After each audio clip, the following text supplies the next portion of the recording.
Under 20,000 Realme P4X আর এটার সাথে compare করব Vivo T4X এর।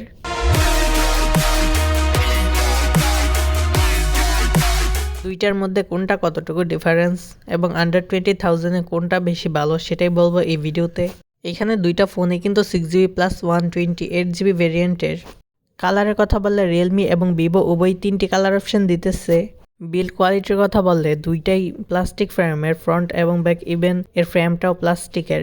রিয়েলমিতে ব্যাক সাইডে ফিঙ্গারপ্রিন্ট সেরকম একটা পড়তে দেখা যায় না, আর ভিভোর ব্যাক পার্ট এবং ক্যামেরা মডিউলে ফিঙ্গারপ্রিন্ট পড়তে দেখা যায়। দুটোর ওয়েট প্রায় সেমই, রিয়েলমিটা একটু বেশি। দুইটাই টাইপ-সি 2.0 দিয়ে আসছে। দুইটাতেই ডুয়েল ন্যানো সিম স্লট দেখতে পাবেন এবং দুইটা ফোনই IP64 এর সার্টিফাইড।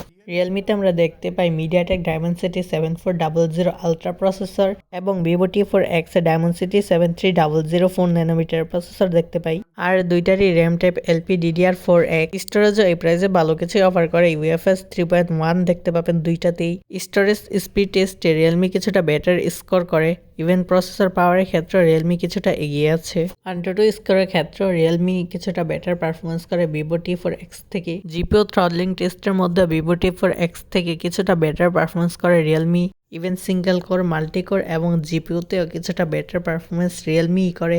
এমনিতে আপনি দুইটার মধ্যে যে কোনো অ্যাপ্লিকেশন ব্যবহার করেন না কেন ভালোভাবেই চলবে, বাট পাওয়ার এবং ব্যাটারি এফিসিয়েন্সির দিক থেকে কিছুটা রিয়েলমি P4X এগিয়ে থাকবে।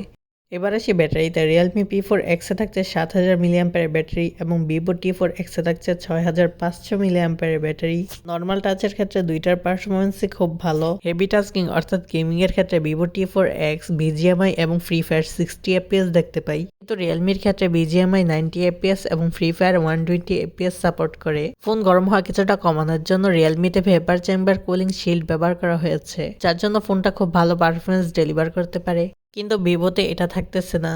কানেক্টিভিটির দিক থেকে দুইটাকেই খুব ভালো মার্ক দেওয়া যায়, আর দুইটাতেই রয়েছে সাইড মাউন্টেড ফিঙ্গারপ্রিন্ট, যা বেস্ট একুরেট অ্যান্ড ফাস্ট। দুইটার যে ডিসপ্লে সেটা হচ্ছে 6.72 ইঞ্চি IPS LCD ডিসপ্লে।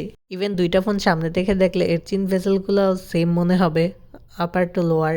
তবে রিয়েলমিতে 144 হার্জের রিফ্রেশ থাকতেছে, কিন্তু তাও সেটা কয়েকটা অ্যাপেই কাজ করে, সবগুলাতে না। আর ভিভোতে থাকতেছে 120 হার্জের রিফ্রেশ। সফটওয়্যার এক্সপিরিয়েন্সের ক্ষেত্রে দুইটাই অ্যান্ড্রয়েড 15 রান করতেছে এবং 2+3 ইয়ারের আপডেট থাকতেছে। রিয়েলমিতে রিয়েলমি UI 6.0 দেখতে পাবেন, কিন্তু ভিভো FunTouchOS 15 এর সাথে আসছে। এটা ফোনই এর মধ্যে কিছু না কিছু তো অফার করতেছে, যার মধ্যে সবচেয়ে ইউজফুল হচ্ছে সার্কেল টু সার্চ। ক্যামেরা নিয়ে কথা বললে রিয়েলমিতে 50 মেগাপিক্সেল প্লাস 2 মেগাপিক্সেল এবং ভিভোতেও 50 মেগাপিক্সেল প্লাস 2 মেগাপিক্সেলের সেন্সর দেখতে পাই এবং সেলফিতে উভয়ের মধ্যে 8 মেগাপিক্সেলের সেলফি ক্যামেরা দেখতে পাই।